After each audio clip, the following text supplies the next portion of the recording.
Get ready for the dictation in 3, 2, 1, start. Mr. Deputy Chairman, sir, our beloved President, in his address to members of Parliament on 17th February, has given a very comprehensive and realistic picture of India and India's relations with the outside world. It is a matter of gratification, indeed, that we have started coming out of the economic stagnation which bedeviled the nation for the last couple of years. More than 70% of the people are engaged in agriculture. Nearly 50% of our income comes from agriculture. That being so, it is but natural that we have to concentrate on agriculture and make conscious efforts to increase our output. Our agricultural production has more than doubled in the last 2 decades, from a total production of 50 million tons when we achieved independence. Food grains production has gone up to 1000 million tons. In spite of many scientific and technological developments, agriculture still has to depend to a large extent on the monsoons. No scientific method has yet been evolved to control rains, but efforts at rain making should continue. Even so, India had faced a cycle of adverse monsoons over the last few years. As a result, production in 1992-93 went down to 900 million tons. There was unprecedented and widespread drought conditions throughout the major parts of India. In the face of these adverse conditions, we have braved the difficulties with courage and fortitude. During 1993-94, the total rice production stood at around 300 million tons. This is not an insignificant achievement. Other cash crops like jute, cotton, and sugarcane had also shown significant improvement. India is likely to have a total jute crop of 150 lakh tons. Cotton production will touch an all time record of nearly 200 lakh bales. Sugar output is put at 300 lakh tons, out of which 100 lakh tons is exported. These are significant pointers to a meaningful policy being followed by the government.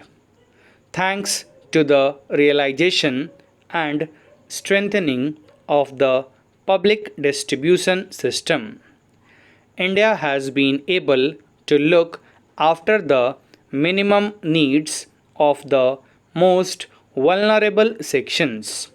The public distribution system needs nearly 10 million tons of food grains annually. The government is confident of meeting this obligation without much difficulty. Plans for investments in irrigation projects, fertilizer plants, and hydel projects should be pushed on war footing.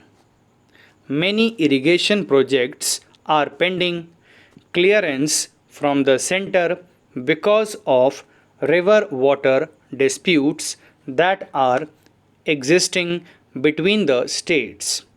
Recently, a silver lining was seen in the sky with the three chief ministers of Karnataka, Tamil Nadu, and Kerala agreeing in principle to constitute the Kaveri River Valley Authority to settle the allocation of water for each state. Unfortunately, it has not borne fruit. I would again urge the ministers for agriculture and irrigation to request the chief ministers again to sit at the table and agree to constitute the Kaveri River Valley Authority so that these disputes can be solved once and for all. There are similar river water disputes in other areas. For example, with regard to sharing of Narmada waters, there is a dispute between Gujarat and Madhya Pradesh. I would urge that all these river water disputes should be frozen and river valley authorities should be set up once and for all to settle the allocation of water and also to go ahead with the construction of irrigation projects. Coming to industry, sir, we all know that the growth rate of industry was almost zero in 1973-74. Thanks to progressive policies and vigorous implementation of those policies, the growth rate now is 3.5%, with efforts to ensure fuller utilization of capacity and assurance to supply scarce industrial raw materials at international prices. It is possible that the current year may turn out a better picture for industry. The kingpin of industrial growth lies in coal, steel, and power. Coal production, which was 80 million tons last year, has improved to 90 million tons by now. There is no longer any shortage of steel. Thermal power has gone up by 14% and hydel power in DVC has already been stated by the president has gone up by 34%. There is still power shortage in many states of India, particularly in Tamil Nadu and to some extent in Karnataka, Haryana, and Punjab. So, the power projects should be given top priority, and the power project of Kalindi, for which the foundation was led by our beloved Prime Minister, should be taken up with speed and completed as early as possible. Mr. Deputy Chairman, sir, you are aware that we had to spend more for import of oil because of the rise in price of oil.